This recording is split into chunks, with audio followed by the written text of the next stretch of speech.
A long time ago, in a simple cottage beside the deep dark woods, there lived a pretty child called Red Riding Hood. She was kind and considerate, and everybody loved her.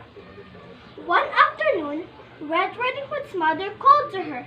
"Granny isn't feeling up to snuff today," she said. "So I make her favorite custard for a little surprise. Be a good girl and take this to her, will you?" Red Riding Hood was delighted. She loved going to Granny's, even though you met her across the deep, dark woods. When the custard was cold, Red Riding Hood's mother wrapped it up and put it in a basket. "Now, whatever you do," she said, "go straight to Granny's. Do not tarry, do not speak to any strangers." "Yes, Mama," said Red Riding Hood. Before long, she was in the deepest parts of the woods. "Ooh," she said, "this is scary." Suddenly, a large wolf appeared. "Good afternoon, my dear," he said. "Care to stop for a little chat?" "Oh, gracious me," said Red Riding Hood. "Mama said not to speak to any strangers." But the wolf had such charming manners. "And where are you going, sweeting?" he said. "I'm on my way to visit Granny, who lives in a pretty yellow house on the other side of the woods. She's feeling poorly, so I'm taking her as a surprise," said Red Riding Hood. "You don't say," said the wolf. Just then, he had a delightful idea. "No reason why I can't eat them both," he thought. "Allow me to escort you," he said. "You never know what might be lurking about." "You're too kind," said Red Riding Hood. Beyond the forest, they came to a patch of sunflowers. "Why not pick a few?" suggested the wolf. "Grannies love flowers, you know." But while Red Riding Hood was picking a pretty bouquet, the clever wolf hurries on ahead to Granny's. "Who is it?" called out Granny.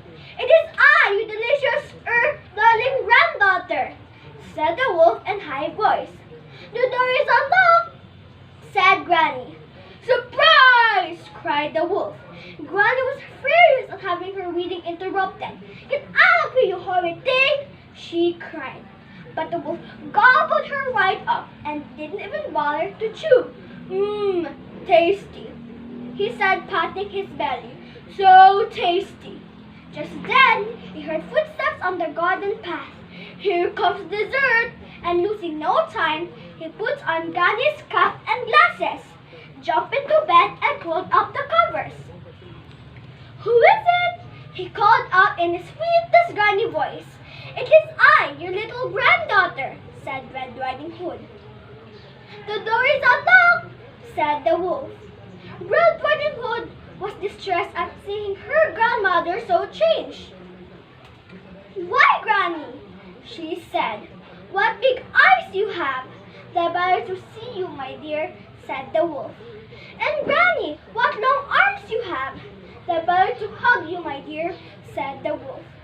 "And Granny, what big teeth you have!" "The better to eat you, my dear," cried the wolf, and he gobbled her right up. "I'm so wicked," he said, "so wicked." But really, he was enormously pleased with himself and having enjoyed such a heavy meal. Soon he was snoring away. A hunter passing by was alarmed by the frightful racket. "That doesn't sound like Granny," he said. And so the brave hunter jumped in the window, killed the sleeping wolf, and cut him open. Out jumped Granny and Red Riding Hood. "We're ever so grateful," said Red Riding Hood. "That wicked wolf will never trouble you again," said the hunter. "It was so dark in there I couldn't read a word," said Granny. Red Riding Hood promised never ever to speak another stranger's, charming manners or not, and she never did. That's the end of our story. Thank you.